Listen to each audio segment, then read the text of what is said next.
Voilà. Alors, bonjour de nouveau à tout le monde. Bienvenue et merci beaucoup d'avoir dit oui à notre invitation dans cet univers de la personnalité.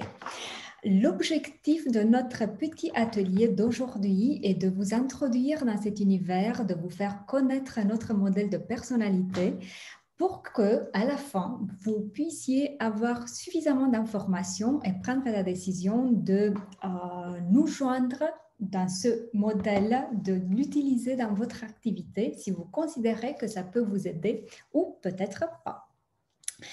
Alors, pour qu'on puisse profiter vraiment tous au maximum de cette expérience, voilà mon invitation.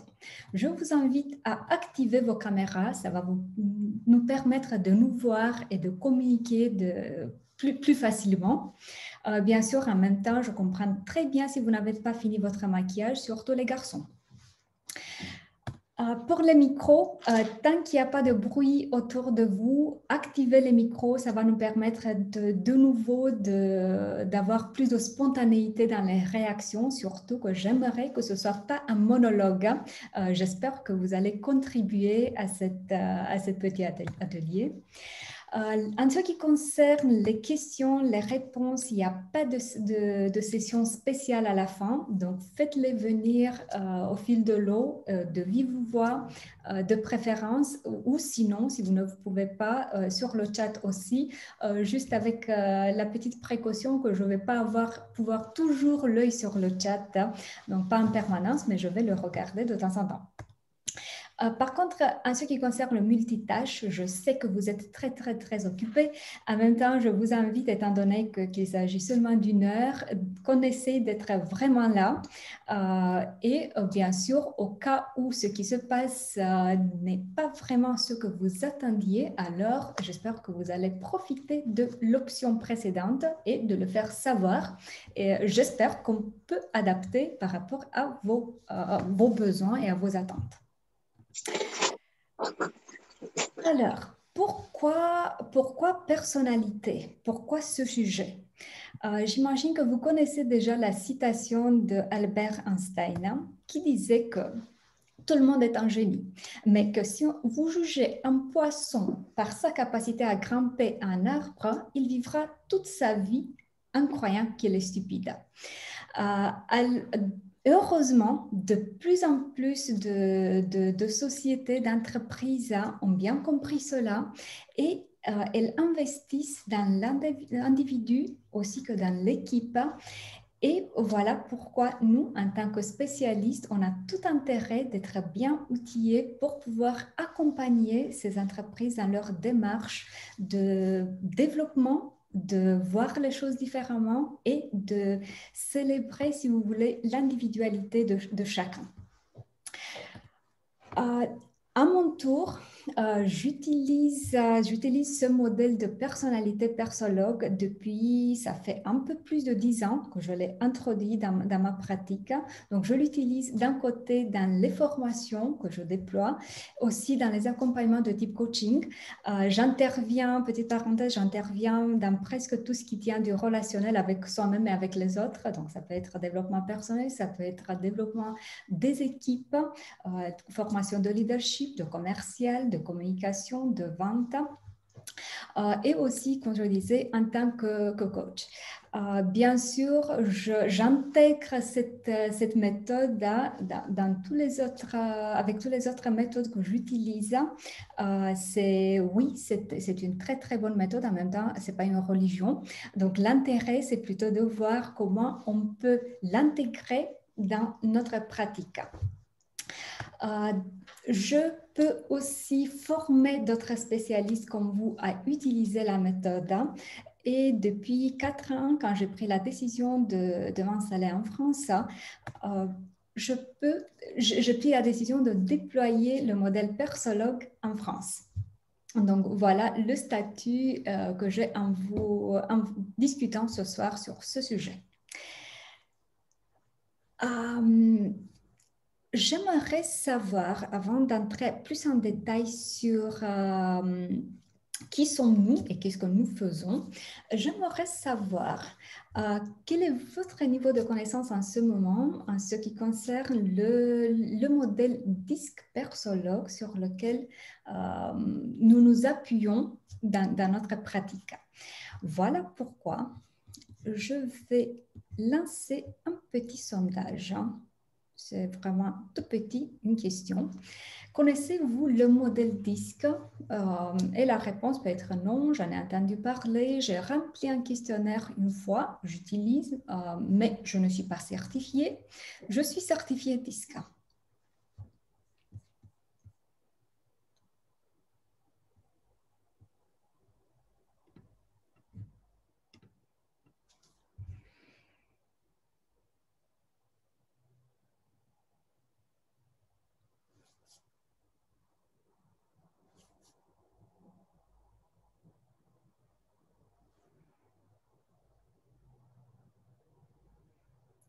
Super. Je vois qu'une quinzaine d'entre vous, vous avez répondu, donc on attend juste quelques petites secondes. Et voilà, je vais arrêter le sondage. Merci beaucoup d'avoir joué et je vais partager les résultats avec vous. Donc, je vois que la grande majorité, ou vous ne connaissez pas, ou vous avez entendu parler. Quelques-uns d'entre vous, vous avez rempli le questionnaire. Une personne qui l'utilise, mais qui n'est pas certifiée, et aussi une certifiée, qui bien sûr va nous aider beaucoup dans notre présentation. Merci beaucoup. Alors, je continue sur qui nous sommes. De nouveau, si vous ne nous connaissez pas, c'est pas grave et c'est normal parce que ça fait seulement 3 ans qu'on est présent sur le marché français. Alors, Persologue, c'est qui? C'est une maison d'édition et une académie à la fois. Et nous soutenons les spécialistes comme vous, les formateurs, les coachs, les RH, les recruteurs, à offrir le meilleur accompagnement possible à vos clients. Nous faisons ça à travers les modèles que nous proposons. C'est le modèle de personnalité d'un côté, donc le modèle sur lequel on va discuter ce soir. Aussi le modèle de gestion de stress, le modèle de gestion de temps et le dernier nouveau modèle qui est tout nouveau, il vient de sortir du four. C'est le modèle de résilience.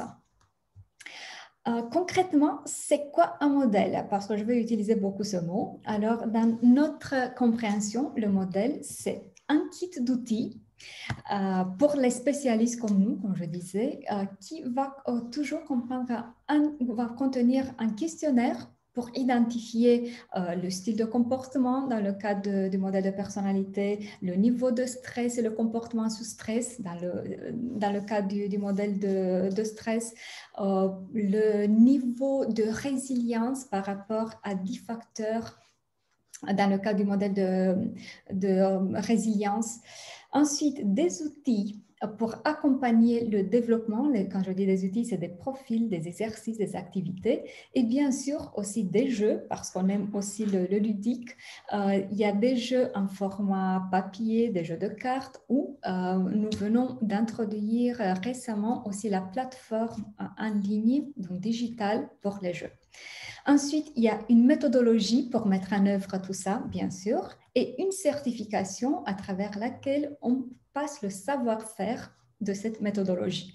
Bien sûr, quand même, si je les ai mis dans cet ordre, quand on décide de travailler, d'utiliser ce genre de modèle, l'ordre, en fait, va être l'inverse. On décide de se certifier. Lors de cette certification, on reçoit tout ce qui tient de la méthodologie d'utilisation, ce qui nous donne accès à pouvoir acheter et utiliser tout ce qui tient des outils qu'on peut utiliser. J'espère que j'ai été claire de nouveau. Si je ne suis pas suffisamment claire, n'hésitez pas de m'interrompre. Nous sommes présents En 25 pays, les produits sont traduits en 22 langues. Pourquoi c'est important de savoir tout ça?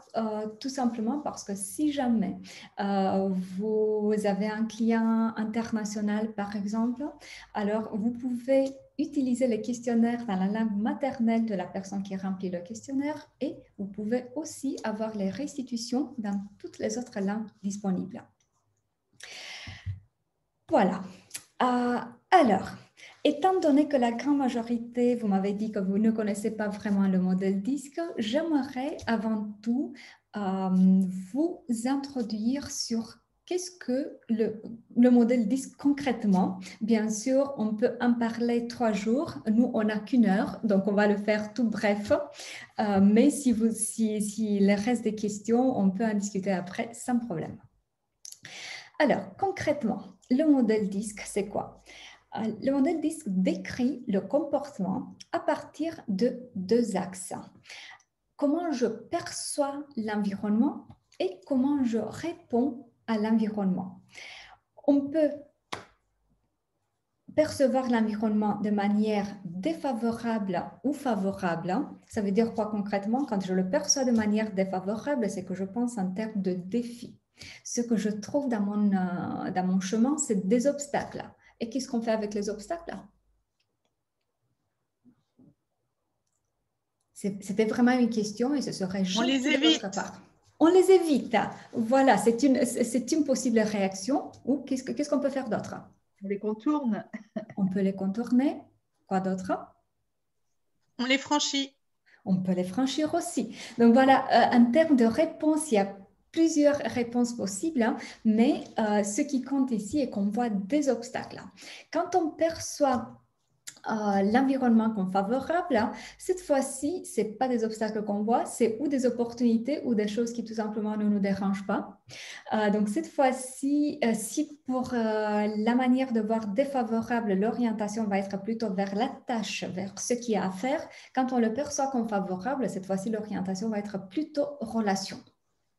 Et la réponse peut être déterminée ou réservée. Ça veut dire quoi concrètement? Imaginons que ça c'est l'environnement, ça c'est moi. Ma réponse déterminée fait que je me perçois comme plus forte que mon environnement. Donc d'ici, j'ai la sensation que je peux créer, je peux influencer mon environnement. Une réponse réservée fait que je me sens moins forte que mon environnement. Donc d'ici, comme vous pouvez le voir, c'est un peu plus difficile de venir et de créer un changement. Donc je vais avoir la tendance plutôt de m'adapter, de corriger, mais pas de créer dans sa totalité. Donc, voilà l'explication des 2 axes. Et en fonction de la réponse qu'on donne à ces 2 questions, on peut parler de 4 comportements de base: dominant, influençant, stable et consciencieux. Ce qui est très important est que chaque comportement va avoir bien sûr des points forts, mais aussi des limites. Dans notre compréhension, les limites vont être tout simplement l'utilisation en excès des points forts. Voilà pourquoi je vous invite à jouer un tout petit peu avec moi. Moi, je vais introduire au fur et à mesure les comportements en termes de points forts et je vais vous demander à me dire quels sont les points faibles que vous croyez que chaque type de comportement va avoir. Alors, je vous propose qu'on démarre avec le consciencieux. On se rappelle que le consciencieux perçoit l'environnement comme défavorable, donc orientation plutôt vers la tâche, vers ce qu'il y a à faire, et une réponse réservée, donc plutôt introvertie, plutôt dans l'observation. Donc, ce qui fait qu'on va avoir ici un comportement très précis, orienté vers très bien faire ce qu'il y a à faire, très méticuleux. Donc, ici, on voit tous les détails, très analytique. On analyse avant de faire quoi que ce soit et on analyse en prenant en considération tous les angles possibles. Et bien sûr, on respecte les instructions. Si on n'a pas de règles, de normes, qu'est-ce qu'on fait quand on manifeste ce genre de comportement? S'il n'y a pas de règles et d'honneur, qu'est-ce qu'on fait? Voilà. Excuse-moi, je n'ai pas compris. On fait rien et on attend. Non, non, non, on fait quelque chose. On fait quelque chose quand même. On attend.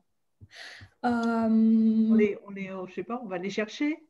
Voilà, on va les chercher, on va les créer. Ce qui est clair est qu'on ne va pas vivre dans ce chaos. Donc, on va créer les règles et c'est ensuite qu'on va se mettre au travail effectivement. Super. Alors, étant donné tout ce que je viens de dire, qu'est-ce que vous lui trouvez en tant que point faible au style de comportement consciencieux? Il est peut-être perfectionniste ou je ne sais pas. Oh oui, bien sûr. Donc, ce qui a un très, très bon côté, si on veut quelque chose fait très bien, on le donne à quelqu'un qui a un comportement consciencieux, mais en même temps, il ne sait pas vraiment quand s'arrêter avec le perfectionnisme. Il est pas agile et sans doute peu innovant. Ouais. Je ne dirais pas qu'il n'est pas innovant. Parce qu'en fait, si on regarde un tout petit peu tout ce qui tient de l'innovation dans l'ingénierie, dans l'architecture, oui, il a de l'innovation, mais l'innovation qui vient après avoir fait des recherches et des analyses et après avoir bien réfléchi. Ce qu'il manque, c'est de la spontanéité, mais pas l'innovation. Il est trop prudent. Voilà, il risque d'analyser trop et de ne jamais couper. C'est aussi quelqu'un qui aura du mal à s'adapter au changement.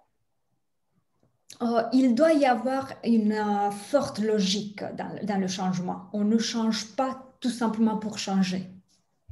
Effectivement. Il peut avoir du mal à passer à l'action.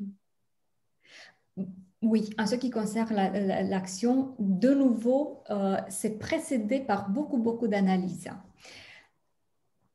Et je vois qu'Amélie nous dit, ne prend pas de décision. Disons qu'il a du mal à prendre des décisions rapides. Quand il est sous le stress, ça ne va pas être son meilleur comportement. Super, merci beaucoup. Passons alors au comportement influençant. Ici, l'environnement est perçu comme favorable, donc orientation plutôt vers la relation, vers les autres, et la réponse est décidée. Je crois que je peux influencer mon environnement.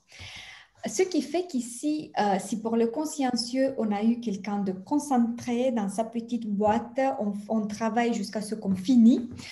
Pour l'influençant, cette fois-ci, on va avoir la banane, l'ouverture vers les autres, on va avoir beaucoup de spontanéité, on va avoir beaucoup d'enthousiasme. C'est très facile de reconnaître un comportement influençant parce que ça démarre toujours par « c'est génial, mais c'est vraiment magnifique ».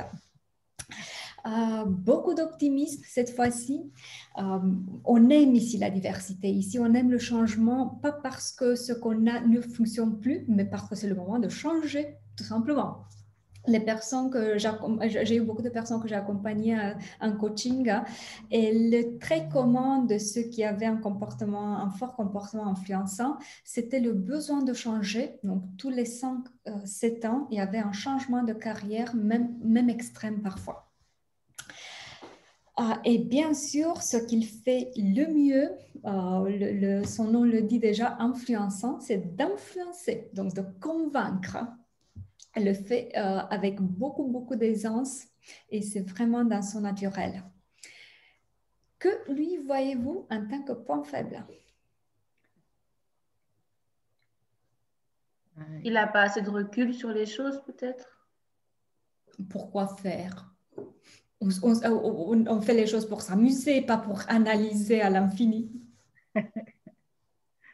D'être trop dispersé, peut-être? Risque d'être dispersé parce qu'effectivement, dû à son enthousiasme, risque de se mettre dans beaucoup, beaucoup de projets à la fois. Oui, il n'aime pas la routine, a priori.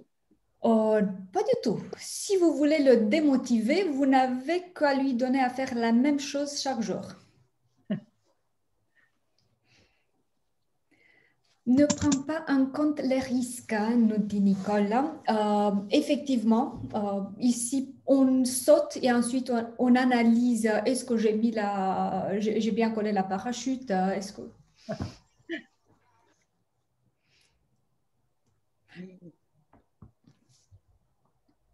Tant qu'il y a, je dis de nouveau, tant qu'il n'y a pas de bruit autour de vous, n'hésitez pas d'activer les micros et de dire de vive voix. Magali nous dit manque d'écoute. Effectivement, c'est un peu difficile d'écouter pendant qu'on parle et on parle et on parle. Et ceux qui ont un style influençant vont parler beaucoup. Ça doit être difficile en équipe, peut-être. Disons que c'est très sympathique d'avoir quelqu'un qui a comme tendance de nous amuser tout le temps. En même temps, ça risque d'être fatigant aussi à la fois.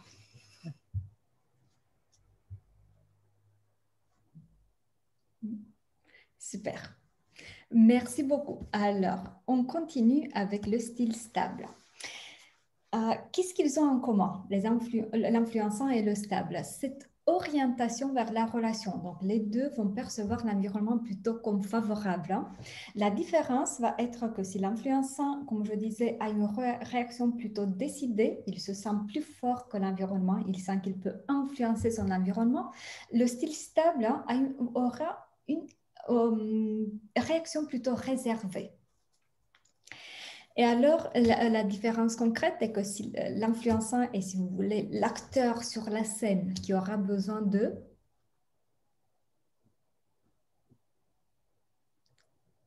quoi a besoin l'acteur qui est sur la scène?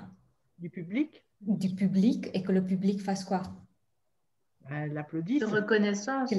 Voilà, beaucoup de reconnaissance. Donc, vous ne pouvez jamais offrir suffisamment de compliments à une personne qui a un comportement de type influençant.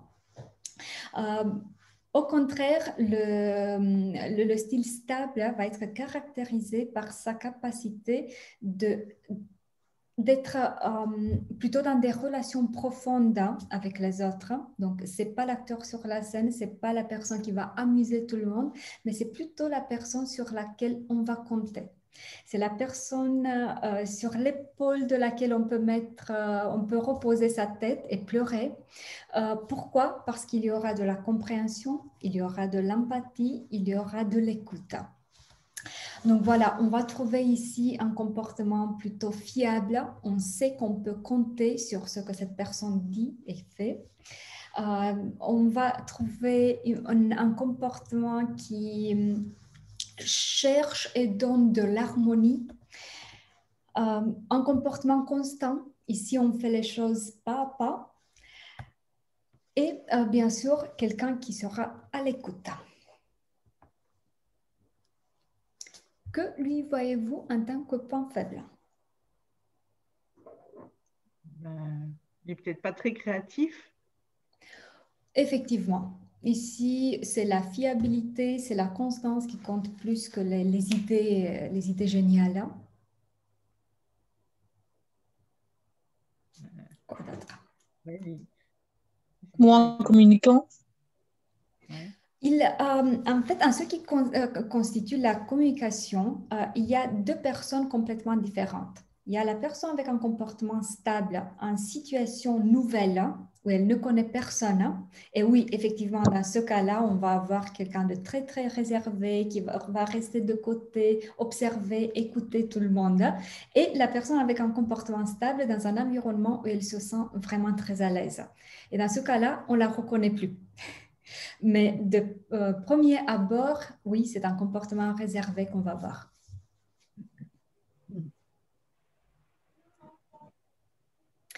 Patrick nous dit manque de leadership.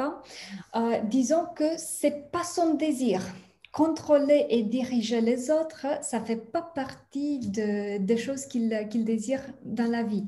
Ce qu'il désire, c'est plutôt faire bien son travail. Voilà, la routine ici, la beauté est qu'ici la routine, ça rassure. Donc, ce n'est pas quelque chose qu'il fuit, mais au contraire, il va avoir besoin de prédictibilité, de stabilité, que les choses soient aujourd'hui comme hier, demain comme aujourd'hui. Et si ce n'est pas le cas, avec un petit de préavis, s'il vous plaît. Il doit faire de la résistance au changement alors, du coup. Ah oui, effectivement. Ici, on ne change les choses que si elles ne fonctionnent plus. Ouais. Pourtant, je ne comprends pas puisqu'il perçoit l'environnement de manière favorable. Mhm. Et il a besoin de continuer à le percevoir de manière favorable. Il n'a pas besoin des obstacles dans sa vie. Il y a pas, on va parler tout de suite du style dominant qui va recevoir une énergie incroyable quand il rencontre des obstacles. C'est l'adrénaline qui se déclenche et il voudra franchir les obstacles, être le meilleur. Le stable, il veut tout simplement une vie tranquille où il fait ce qu'il sait faire. Mm. Mais donc, il n'est pas favorable au changement, alors, c'est ça? Non, oui, c'est ça, il n'est pas favorable au changement. Disons, pas au changement où il ne trouve pas de logique, pour lequel on n'a pas le temps de se préparer et quand on manque de sécurité. Mm. Donc, on ne va pas avoir le « Ah, oh, je me lance et je vais voir après ». Mm. Super. Alors, le dernier, mais pas vraiment le dernier, et vous allez voir pourquoi, c'est le dominant. Donc, cette fois-ci, si on le compare avec le consciencieux, les deux vont percevoir l'environnement comme défavorable, donc orientation plutôt vers la tâche.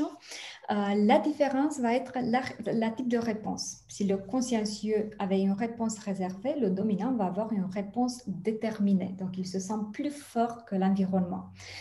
Il sait qu'il y aura des obstacles et il sait aussi qu'il pourra les franchir. En bref. Donc, d'où cette caractéristique de sûr de soi. Si on le compare avec l'influençant, les deux ont la réponse déterminée. Je crois que je peux influencer mon environnement. Par contre, l'orientation vers la tâche et vers la relation de l'un et des autres, de l'autre, ça fait que la manière de répondre va être complètement différente. Prenons comme exemple, disons qu'on est tous dans une salle, voilà, j'ai Céline sous les yeux, disons que je veux la chaise de Céline. La manière de l'influençant de demander la chaise va être plutôt, Céline, veux-tu changer de place, tu verras mieux si tu te mets plutôt à droite. Donc, vous voyez, on maintient la relation et il y a un petit de manipulation aussi. La manière de demander de quelqu'un avec un style dominant va être « Céline, change de place, s'il te plaît. » J'ai dit « s'il te plaît » parce que j'ai été bien éduquée. Mais ça va être le maximum de relations humaines qu'on va trouver chez quelqu'un qui a un style dominant fort. Pourquoi? Parce qu'ici, il y aura d'autres aspects qui vont compter plus, comme l'efficacité, comme le timing, donc tout ce qui tient du résultat. Donc, en bref, pour le dominant, on va avoir un comportement déterminé, sûr de soi, concentré vers le résultat, vers l'objectif, audacieux. Ici, on se lance avec la conviction qu'on peut se débrouiller après. On verra. Donc ici, il y a le courage de prendre des risques.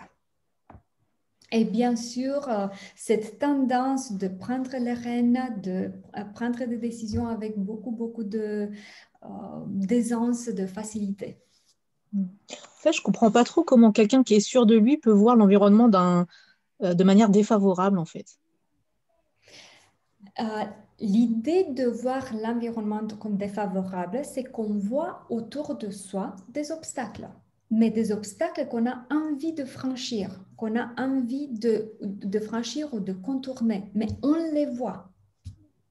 Mais en même temps, l'idée d'être sûr de soi est que je sais qu'il y aura des obstacles, je m'attends à ça, mais je crois que je peux les franchir. D'accord. C'est plus clair? D'accord. Alors, que lui voyez-vous en tant que point faible? Il prend des risques, mais il peut se casser la figure du coup, si les risques ne sont pas calculés. Excusez-moi, je n'ai pas bien compris. C'est quelqu'un qui prend des risques, visiblement, Oui. mais Oui. s'il calcule mal ses risques, peut-être qu'il tombe, quoi. Voilà, donc ça arrive qu'il soit un peu précipité dans ses décisions, effectivement. En même temps, la bonne chose est qu'au moment où il tombe, qu'est-ce qu'il fait? Relève. Il se relève. Voilà, donc dans sa manière de réfléchir, il n'y a pas d'autre manière de faire. D'accord. Quoi d'autre en tant que potentiel point faible? Ben, c'est quelqu'un qui peut être très directif et du coup, ça peut peut-être poser souci dans les relations interpersonnelles. Voilà, parce que de nouveau, ici, on favorise plutôt l'efficacité. Si vous avez besoin de quelqu'un qui vous fasse des câlins, qui vous pouponne, voilà, vous n'êtes pas dans le bon endroit. Ici, on a des choses à faire. Quoi d'autre? Il n'est pas fiable. Il peut mentir des fois. Ouh, oui, oui et non. Là, je dirais, là déjà, on parle vraiment de comportement en extrême hein, et d'un potentiel risque de point de vue comportement. Mais je Pas- dirais que ça, c'est plus propre aux influençants qui peut il peut, avoir la tendance. il peut pas manipuler aussi. De nouveau, je dirais que c'est plutôt la manière de faire de quelqu'un avec un comportement influençant. Donc, l'aspect un peu de manipulation, l'aspect optimisme extrême qui fait que, par exemple, en posture de commercial, on lui demande de faire ce crayon en noir. Ah bah oui, bien sûr, bien sûr qu'on peut le faire. Et ensuite, il va en fabrique et il dit tout simplement, il faut faire une centaine en noir.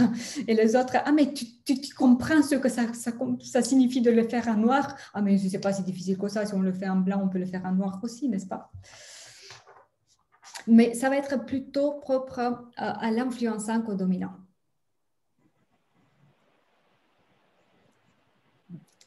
D'autres points faibles? Ne se remet pas en question, dit Armelle. Disons qu'il ne va pas passer beaucoup de temps à réfléchir à son comportement. En même temps, il se remet en question au moment où il y a des échecs, parce que pour lui, vaincre, c'est tellement important qu'il est capable d'analyser de manière froide, stratégique, qu'est-ce que je fais du mal, qu'est-ce que je peux refaire autrement une autre fois. Et je vois, Nicole nous dit perçoit l'environnement comme un défi, effectivement, c'est ça. Et je vois un commentaire sur l'environnement qui n'est pas en permanence favorable ou défavorable, mais bien sûr, de nouveau, ici, on parle des perceptions, pas de la manière dans laquelle l'environnement est, mais dans la manière dans laquelle on a la tendance de le percevoir. Il n'a pas une vision à long terme. Au contraire, le dominant, c'est celui qui a une vision à long terme. Mince. Mais merci beaucoup, ça m'aide beaucoup que vous dites toutes ces choses parce que ça relève que je n'ai pas été très claire dans la manière d'expliquer. Donc non, il a une vision à long terme, il a une vision sur l'objectif, sur le résultat. Donc si le consciencieux, par exemple, il va se concentrer beaucoup sur les détails, le dominant va être celui qui va avoir toujours l'image globale. Super, alors merci beaucoup d'avoir joué avec moi. Comme je vous disais, on peut en parler 3 jours, mais ce n'est pas le but ici. Le but, c'était plutôt de vous titiller l'intérêt et on peut en discuter après autant que vous désirez.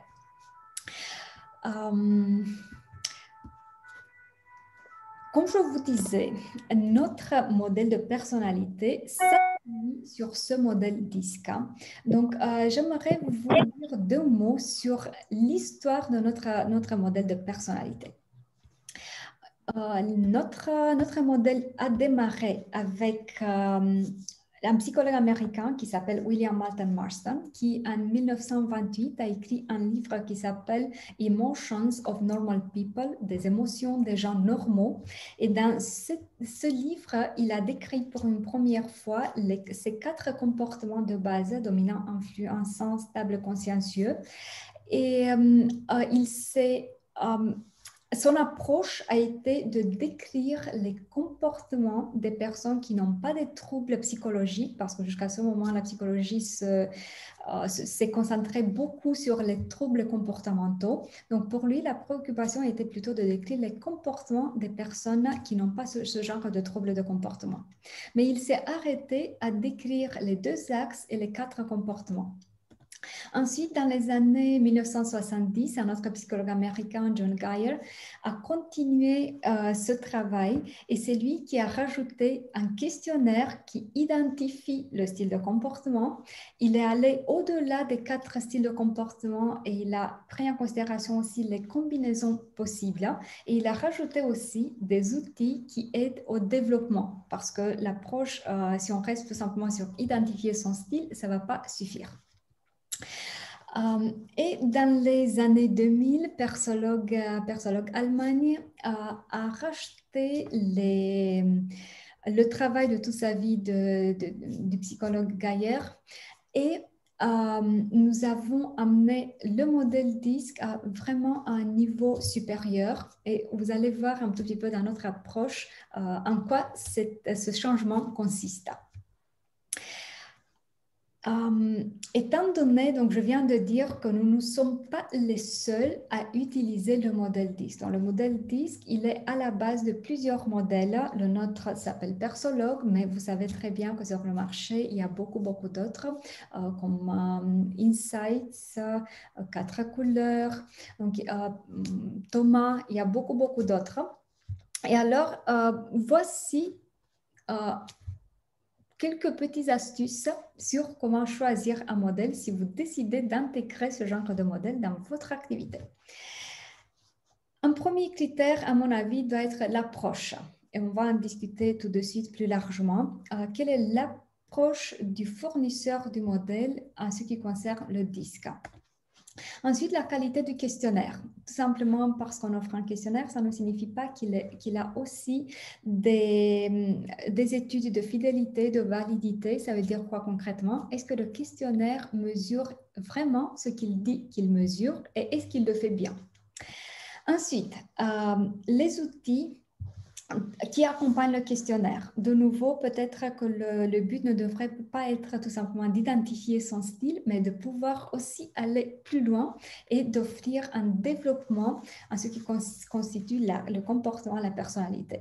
Donc, est-ce que le modèle vous offre des outils pour accompagner le développement? Est-ce que l'outil vous offre des jeux pour rendre vos animations ludiques ou pas?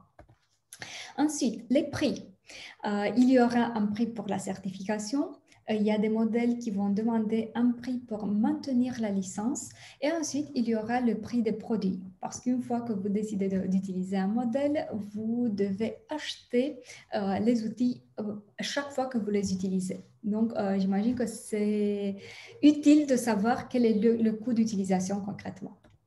Et aussi, je crois que c'est important de jeter un œil sur qu'est-ce qui se passe une fois que vous êtes certifié.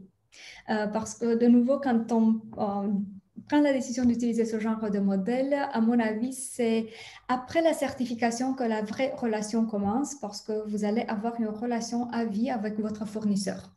Donc, c'est bien à savoir qu'est-ce qui se passe après aussi. Donc, voilà, c'est par ce filtre que je vous propose qu'on passe la demi-heure qui nous reste. Parce que j'aimerais vous faire connaître notre approche et nos outils et la manière dans laquelle je vous invite à les utiliser. Pour que je réussisse à adapter mon discours le meilleur possible à vos besoins, je vous invite à me dire de nouveau quel est votre domaine d'activité. Donc, où est-ce que ce modèle pourrait avoir sa place dans votre activité? Voilà pourquoi je vous invite de nouveau à remplir un tout petit sondage. Vous pouvez, donc la question est très simple, quel est votre domaine d'activité? Et vous pouvez choisir vous pouvez faire plusieurs choix. Donc, si vous avez plusieurs domaines d'activité, faites-le savoir.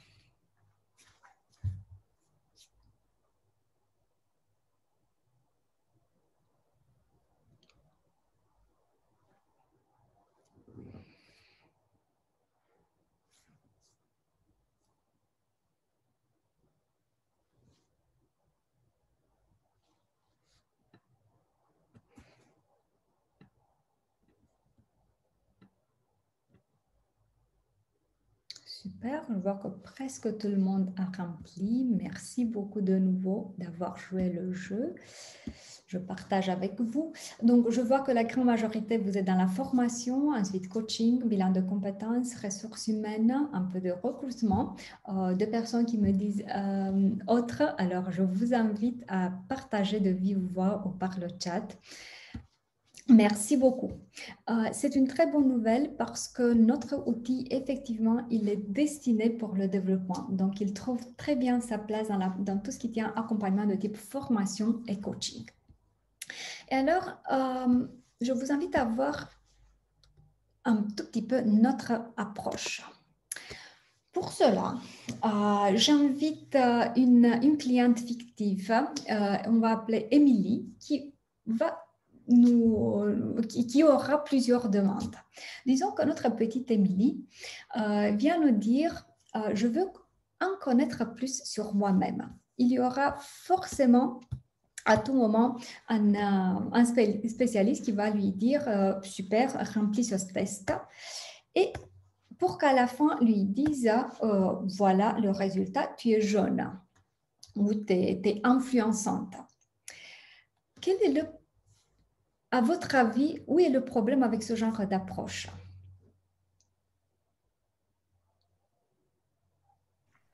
On n'est jamais totalement un truc en entier, non? On est toujours au moins entre deux trucs minimum, non? On peut avoir un seul comportement qui soit prédominant, mais au moment où on dit à la cliente, tu es jeune, tu es influençante ou tu es rouge, tu es dominante, qu'est-ce qu'elle peut ressentir? D'être catégorisée. Ben voilà. La petite Amélie va se retrouver dans une petite boîte, dans une petite case, ce qui n'invite pas trop au développement. Et nous, en tant que spécialistes, peut-être qu'on veut au moins inviter à l'idée de on peut développer notre comportement, on peut développer notre personnalité si on le désire. Donc, chez nous, chez Persologue, on n'aime pas trop cette approche. Et alors, concrètement, qu'est-ce qu'on aime? Déjà, quand on n'utilise pas le mot test, on utilise le mot questionnaire. Pourquoi? Parce que la réponse n'est pas bonne, n'est pas mauvaise. Elle est tout simplement. Plus que ça, quand on utilise un questionnaire, on invite à choisir un contexte parce qu'on parle de comportement qui sera adapté à un certain contexte, à une certaine situation. Donc, la personne va choisir le contexte pour lequel elle remplit le questionnaire. Ça peut être contexte professionnel ou personnel. Si c'est professionnel, ça peut être en tant que manager, en tant que formateur, en tant que coach. Pour le questionnaire en soi, pour vous faire une idée, il ressemble à ça. Donc, il y a 2 pages avec 24 cases. Et sur la première page, on va choisir ce qui correspond le plus à notre comportement. Sur la deuxième page, ce qui correspond le moins à notre ressenti. Il est très, très facile à remplir. Donc, vous l'avez en format papier, en format en ligne. Si c'est un format en ligne, il peut être rempli aussi sur le téléphone, sur une tablette. Donc, ça ne prend pas plus de 13-14 minutes à le remplir. Voilà, donc ça, c'est en ce qui concerne le questionnaire. Ensuite, en ce qui concerne l'analyse. Comme je disais, on n'aime pas trop cette approche de tu es jaune, tu es rouge. Alors, l'approche va être plutôt ton profil montre que dans cette situation, tu manifestes un comportement de type dominant, influent, stable, consciencieux, ou on va voir tout de suite qu'il y a aussi les mélanges possibles. Donc, ce qu'on fait est que déjà, on parle de comportement et on parle d'un comportement lié à une certaine situation. Si vous voulez jeter un petit œil sur le résultat qu'on obtient, alors on va le voir à travers 3 graphiques. Dans ces 3 graphiques, il y a le premier graphique qui va nous montrer le comportement plutôt adapté, l'image qu'on veut donner aux autres. Le deuxième graphique, le comportement plutôt naturel qu'on va montrer surtout en situation de pression, quand on n'a plus d'énergie de mettre un masque, bien sûr. Et le troisième graphique qui va nous montrer le mélange entre le premier et le deuxième graphique. Donc, c'est plus ou moins comme ça que les autres vont nous percevoir. Ensuite, vous voyez qu'il y a une ligne médiane à 50%. On va considérer comme comportement prédominant tout ce qui est au-dessus de cette ligne médiane. Et vous voyez aussi les deux petites lignes rouges vers 80% et 30%. Ça va nous montrer la zone d'efficacité du comportement. Tout ce qui est au-dessus ou en dessous de la ligne rouge peut être considéré comme comportement potentiellement au risque. On manifeste un peu trop ou peut-être qu'on ne manifeste pas suffisamment de ce comportement-là. Mais comme vous pouvez le voir, je parle de potentiel risque parce que de nouveau, on va faire le rapprochement avec la situation en soi. Peut-être que parfois, un comportement extrême est demandé. Donc voilà, en très très bref, ce qu'on regarde sur les graphiques, mais bien sûr qu'il y a beaucoup plus d'informations que ça. S'il y a des questions, de nouveau, n'hésitez pas de m'interrompre. En ce qui concerne, on reste toujours sur l'analyse. Je disais qu'on n'aime pas mettre les gens dans des cases. Alors, ce qu'on a fait et qu'on voit, on utilise déjà, on ne s'appuie pas seulement sur les 4 comportements de base. Donc, vous voyez dominant 1, influençant 2, stable 3, consciencieux 4. Mais on utilise 12 combinaisons de 2. Vous voyez que même les combinaisons en diagonale, même si les styles sont apparemment antagoniques, sont possibles. Dominant, stable, influençant, consciencieux et l'inverse. Et aussi 4 combinaisons de 3. Donc, en total, on travaille avec une vingtaine de comportements. Maintenant, si vous vous demandez est-ce que ça suffit pour exprimer vraiment la complexité humaine, non, bien sûr que non. Une vingtaine de cases, ça reste une vingtaine de cases. Mais en même temps, n'oubliez pas que ce genre de modèle va avoir comme but de simplifier la complexité pour pouvoir la comprendre et l'expliquer et l'intégrer. Si on utiliserait toutes les combinaisons possibles, on dépasse 200. Donc, imaginez-vous animer une formation où vous parlez de plus de 200 combinaisons. C'est vraiment pas possible. Donc, voilà pourquoi on s'est arrêté sur ces 20 combinaisons. Voilà. Et un autre aspect qui tient de l'analyse, qui donne plus de nuances aux accompagnements que vous pouvez avoir, c'est le compte rendu que vous allez recevoir qui est complètement modulaire. Imaginez-vous que vous êtes chez Ikea, tout simplement que cette fois-ci, vous n'achetez pas des meubles, mais vous achetez des rapports de personnalité. Donc, on démarre toujours avec un rapport de base qui est le plus simple, bien sûr, et le moins cher. Ensuite, vous pouvez ajouter une analyse du graphique 3. Vous pouvez ajouter une analyse du graphique 1, 2, 3. Donc, vous pouvez le voir. On peut avoir la dernière option seulement si on achète les autres aussi. Si vous animez, par exemple, une formation de management, de leadership, vous pouvez avoir la description de la personne en tant que manager que vous pouvez ajouter directement à la base, donc pas besoin d'acheter le rapport dans son intégralité. Et vous pouvez avoir aussi la description des 20 comportements si vous le trouvez nécessaire. Vous pouvez rajouter le profil de poste, on va en discuter tout de suite, ce que ça vous fait. Et si vous avez un accompagnement de type commercial, vous pouvez avoir aussi le module en situation de vente. Donc, tout ça pour vous dire, pas besoin d'acheter le rapport dans son intégralité. Vous pouvez acheter tout simplement le module qui vous est nécessaire. Donc, ce qui fait que vous pouvez avoir des prix d'achat entre 20 € et 120 € en fonction de ce qui vous est nécessaire. Dites-moi s'il vous plaît si je suis suffisamment claire ou s'il y a des questions.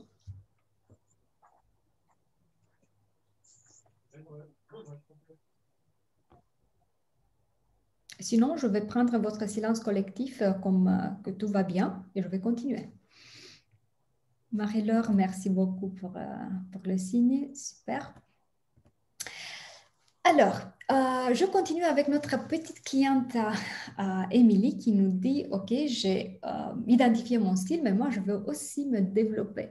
Et avec cette demande, on continue avec les outils que le modèle de personnalité vous propose. Donc, si jamais vous décidez de vous certifier, qu'est-ce que vous pouvez proposer à vos clients? Alors, dans ce cas-là, ce qu'on peut lui proposer, c'est le profil de personnalité qui est un des plus utilisés de la suite Persologa.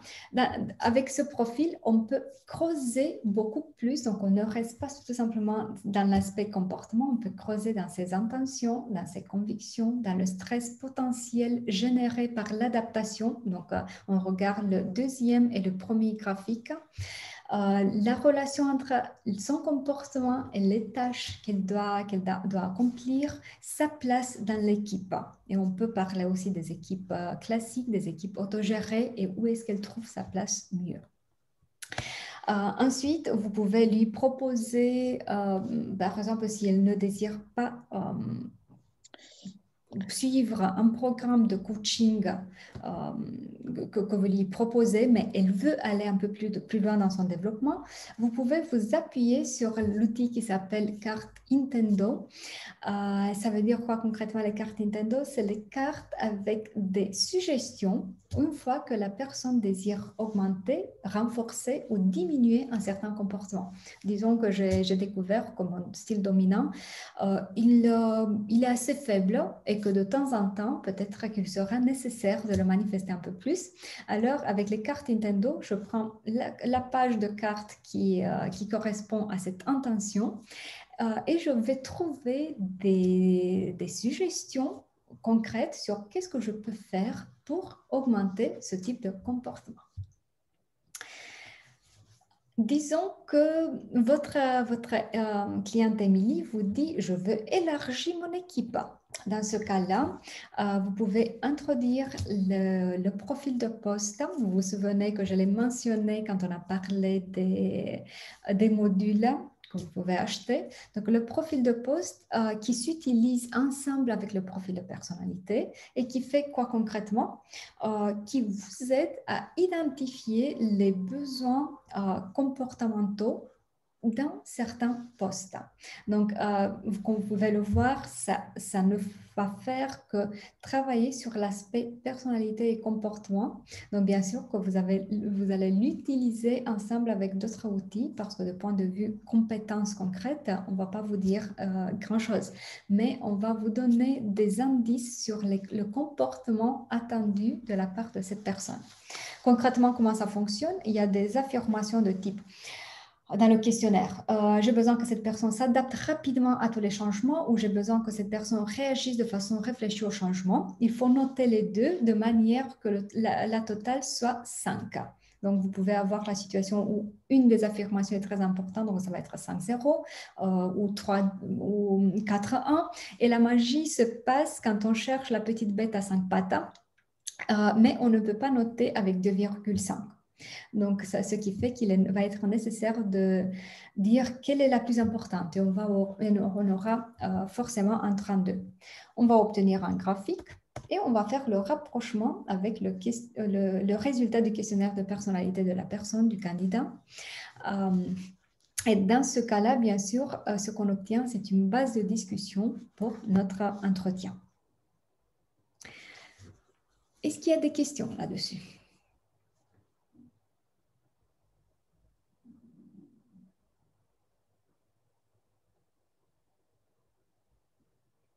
Est-ce que vous pouvez me dire au moins qu'il n'y a pas de questions? Mais j'aimerais m'assurer que vous êtes toujours avec moi. Pas de questions. Pas de questions. Merci beaucoup. Donc, je ne vous ai pas endormi encore. C'est bon. Alors, on continue.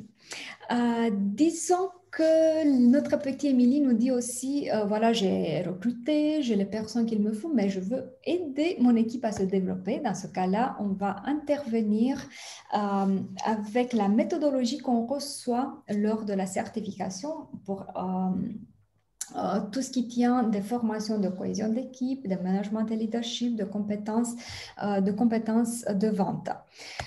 Lors des formations, ce qu'on utilise le plus, c'est l'outil qui s'appelle profil de comportement. Ça va être en fait une version réduite du profil de comportement, de personnalité, excusez-moi. Donc, on reste dans l'observable, dans ce qu'on peut voir, dans le comportement. Et ensuite, une des beautés de notre outil, et ce que vous n'allez pas trouver dans les autres modèles, c'est les guides stratégiques que vous pouvez utiliser lors de vos formations. C'est des guides stratégiques par thème. Donc, pour l'entretien de développement des collaborateurs, vente et services après-vente, temps et personnalité, résolution des conflits et beaucoup d'autres. Les guides stratégiques, cette fois-ci, s'adressent sur la relation avec les autres. Donc, quand vos stagiaires vont remplir le petit questionnaire, ils vont avoir la personne avec laquelle ils sont en relation en tête et de cette manière, ils vont identifier le style de la personne avec laquelle ils ont une petite difficulté à communiquer, à relationner. Et ensuite, bien sûr, le guide va avoir des stratégies comportementales par rapport à chaque style. Qu'est-ce que je fais concrètement? J'ai un client qui manifeste plutôt un comportement de type C élevé. Moi, je suis plutôt avec un comportement de type I élevé et j'ai une difficulté vraiment à relationner. Qu'est-ce qu'il y a à faire? Quand j'ouvre la discussion pour le convaincre, pour conclure l'affaire, voilà un exemple tout simplement. Ensuite, disons que vous travaillez aussi avec les adolescents, donc votre cliente vous dit nous accueillons aussi les adolescents. Alors, dans ce cas-là, nous avons un outil adapté pour les 13-17 ans. Cette fois-ci, le questionnaire, il est beaucoup plus simple, plus ludique, la restitution pareil. Et ça, bien sûr, on ne va pas travailler avec les 3 graphiques parce que la personnalité n'est pas encore formée suffisamment pour parler du comportement adapté, du comportement naturel. Mais ça donne une très très bonne base de développement, d'identifier ce qu'on est à ce moment-là et surtout ce qu'on veut devenir et comprendre mieux la relation avec les autres. Et ce que moi j'adore, au moment où notre client nous dit « mais mon équipe aime les interventions ludiques, qu'est-ce que vous pouvez nous proposer ?» Alors, on peut proposer tout ce qu'on a en tant que jeu.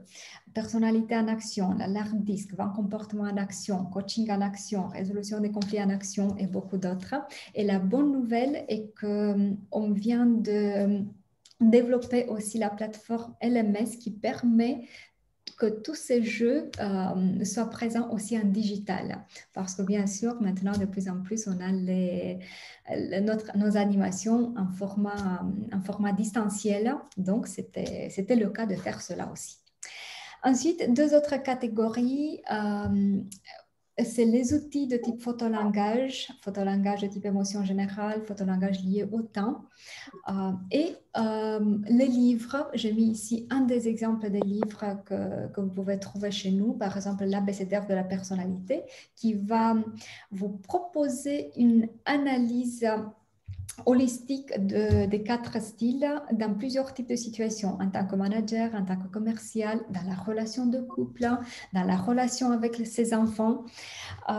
D'ailleurs, les 2 derniers, les outils photolangage et le livre, sont les seuls qui peuvent être achetés même si vous n'êtes pas certifié. Donc, si jamais vous désirez les utiliser, n'hésitez pas, je vous ai mis le lien. Vous allez avoir la présentation que j'ai utilisée après. Donc, vous pouvez alors aller visiter notre site et voir si ça correspond à vos besoins. Y a-t-il des questions?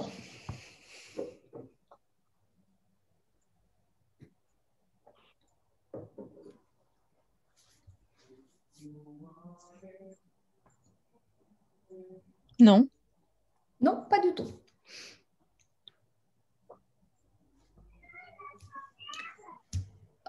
Alors, quel est votre ressenti?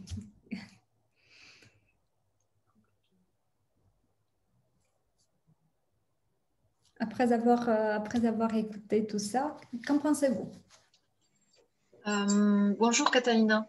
Bonjour Bénédicte. J'ai pris le train en marche, en fait, je suis désolée. Et ça me pose question sur les adolescents, en fait. Que contient exactement le livre là, sur les adolescents? Parce que Ça m'interroge, comme je n'ai pas tout entendu. Ok, donc ça contient un profil, un questionnaire qui est spécial pour les adolescents. Donc, on n'utilise pas pour les 13-17 ans le même questionnaire pour identifier le style de comportement qu'on utilise pour les adultes. C'était ça l'idée. Donc, lié à ce modèle de personnalité, on a le questionnaire pour les adultes et ensuite on a le questionnaire pour les adolescents. D'accord. Mais pour les adolescents qui vivent quoi? Parce que... Peu importe ce qu'ils vivent, ici, on se concentre tout simplement sur comportement et personnalité. D'accord. Oui, donc c'est un outil. C'est un outil, bien sûr. C'est un outil. D'accord. Non, ce n'est pas un livre en soi, c'est un outil. C'est un questionnaire avec un profil qui est généré après. Et de nouveau, vous l'avez en format papier et en format en ligne. D'accord. Et ça s'adresse en fait à n'importe quel professionnel ou c'est ciblé?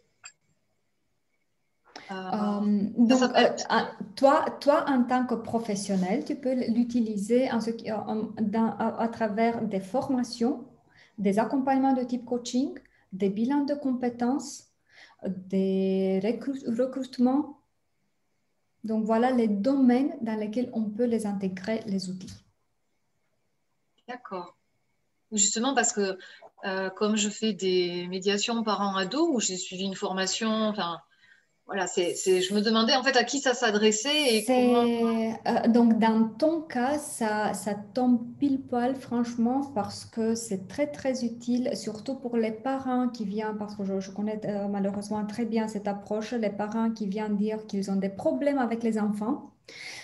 Et alors, ça aide vachement de donner le questionnaire de personnalité aux parents, de donner le questionnaire à l'adolescent aussi, et ensuite de pouvoir les aider à exprimer leurs besoins, leurs attentes, voilà, et de voir les choses autrement que par leur propre filtre. Donc, dans tout ce qui tient à médiation familiale, c'est vraiment génial.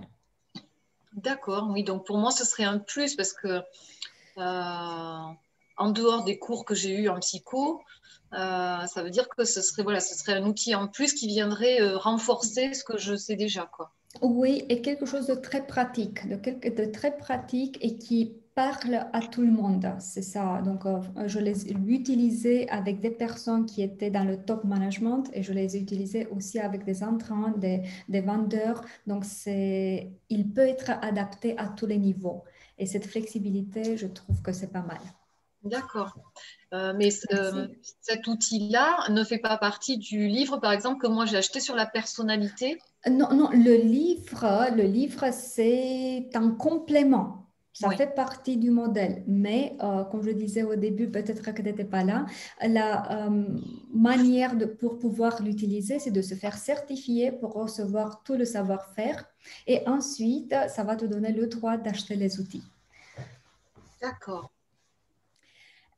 Est-ce que vous voulez savoir un peu plus sur la certification, sur les conditions de certification? Il y a juste une petite question qui revient depuis longtemps, qui est c'est quoi et je la partage, quelle est la comparaison entre ce modèle-là et puis MBTI ou ProcessCom? Ok, donc c'est trois modèles qui sont similaires en ce qui concerne le domaine. Oui, effectivement, on parle de comportement personnalité avec tous les trois, mais qui sont assez différentes dans leur approche en même temps. Avec le MBTI, la grosse différence est que le nôtre, il est beaucoup plus adapté pour tout ce qui tient accompagnement de type formation, parce qu'il est beaucoup plus simple à l'utiliser. Le questionnaire, il est suffisamment court pour ne pas mettre une trentaine de minutes, 40 minutes à le remplir, mais efficace en même temps parce que de nouveau, il a tous les tests de fidélité, validité. Et ensuite, pour l'expliquer, étant donné qu'on part toujours des 4 comportements, c'est très simple à comprendre parce qu'ensuite, on ne fait qu'expliquer les mélanges, mais c'est très simple à expliquer et à comprendre. ProcessCom, il y a beaucoup de similarités. L'approche de nouveau, elle est un peu différente. Chez Processcom, on parle plutôt des niveaux et on se situe sur un certain niveau. Je trouve que Processcom, il est très bien dans ma compréhension, de nouveau, c'est juste mon opinion, je le trouve plus adapté pour les accompagnements de type individuel et moins dans l'accompagnement de type groupe.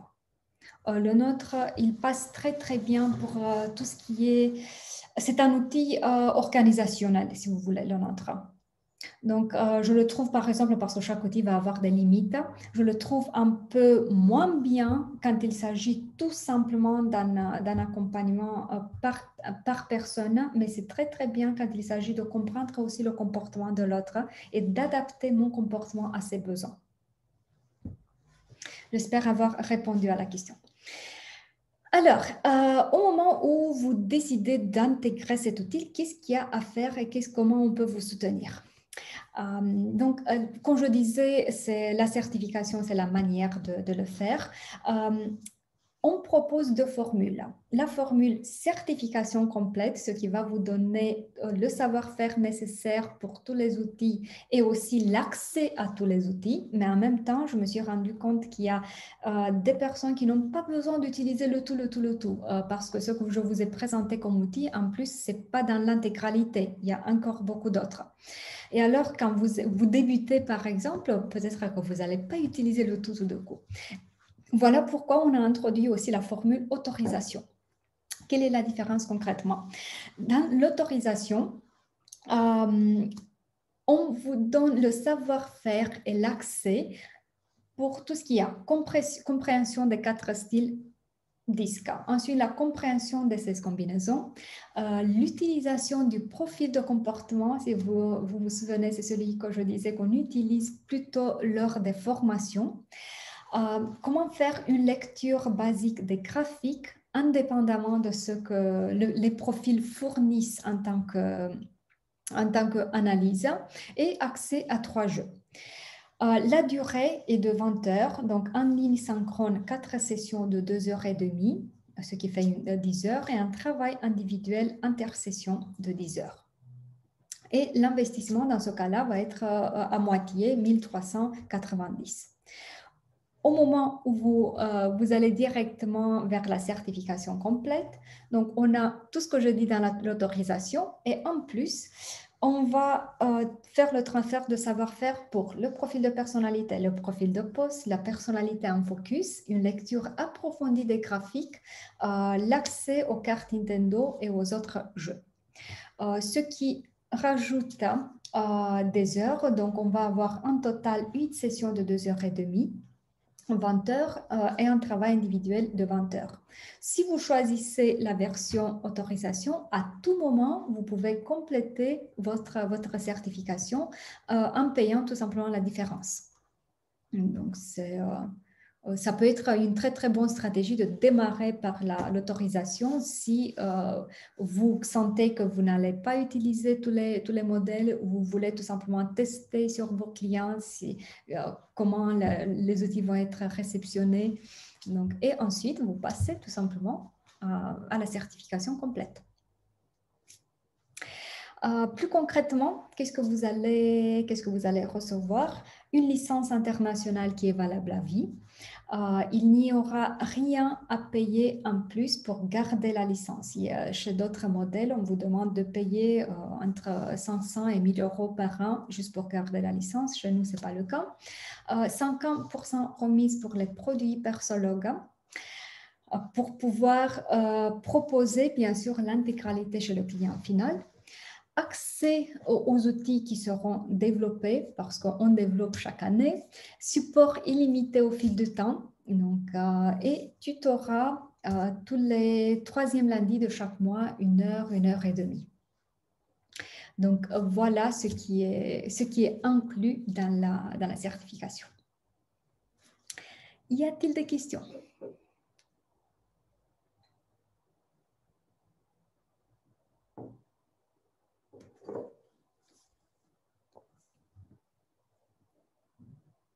Ou des choses qui ne sont pas suffisamment claires.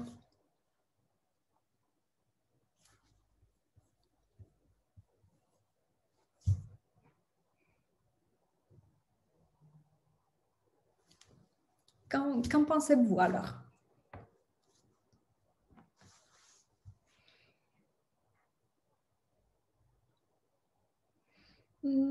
Êtes-vous toujours avec moi?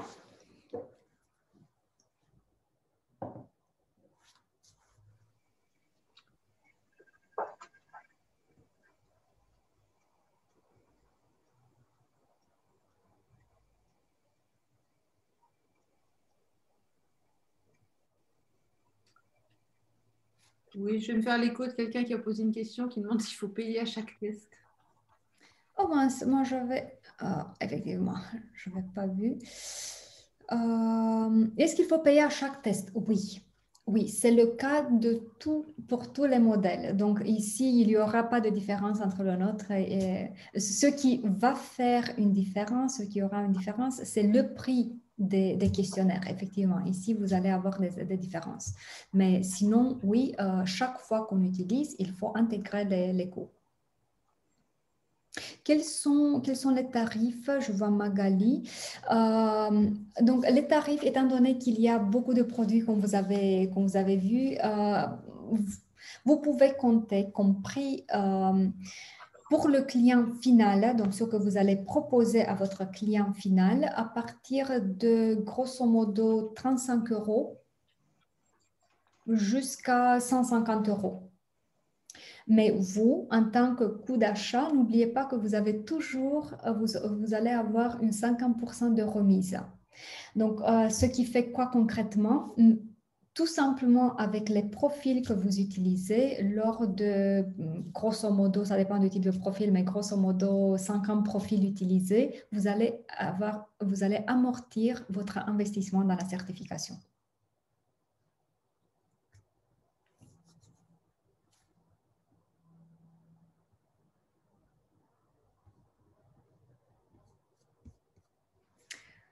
Ok, je reprends ma question. Qu'en pensez-vous?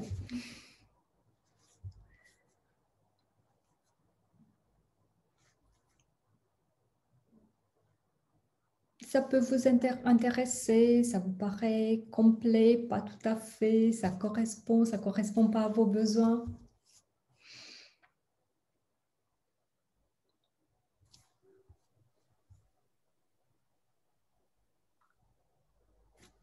Je vais prendre la parole. Moi, moi, mes besoins sont plus en coaching individuel et je trouve que Processcom est quand même ce que j'en connais, même si je ne suis pas certifiée, mais je connais, c'est bien l'outil.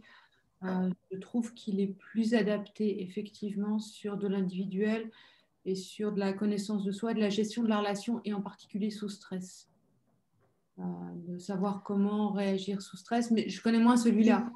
Si c'est ça votre besoin, alors je vais vous envoyer la présentation que j'ai utilisée et aussi des exemples de compte rendu. Et si vous voulez, on peut passer un peu de temps à discuter et à voir quel type d'information peut vous soutenir dans cette démarche. Parce que s'il s'agit de comportement sous stress et d'accompagnement en coaching de niveau comportemental, ça peut répondre très bien. Mais je vous invite à ce qu'on discute concrètement. En tout cas, de façon pratique, vu la présentation là, moi j'aurais besoin d'éléments beaucoup plus concrets avec c'est quoi un rapport, qu'est-ce qui est marqué dedans, qu'est-ce que les gens y trouvent. Ça reste un peu théorique pour moi ce que j'ai vu là, qui ne me permet pas de juger vraiment. Alors, comme je disais, je vous invite à jeter un œil sur ce que je vais vous envoyer après et ensuite de prendre un petit moment de discuter concrètement. Okay. Merci beaucoup. Merci. Super, alors je vous remercie beaucoup pour votre présence. Comme je vous disais, je vais vous envoyer toutes les informations par mail. Et si je peux répondre encore à vos questions ou vous aider avec quoi que ce soit, n'hésitez pas. Je vous souhaite une très très belle soirée et j'espère vous retrouver bientôt. Au revoir. Merci Catalina, en tout cas, même si j'ai loupé une partie. Merci beaucoup et si j'ai des questions, je reviendrai vers toi en étudiant ça de manière posée. Voilà. Merci, au revoir à tous. Merci à vous tous. Au revoir.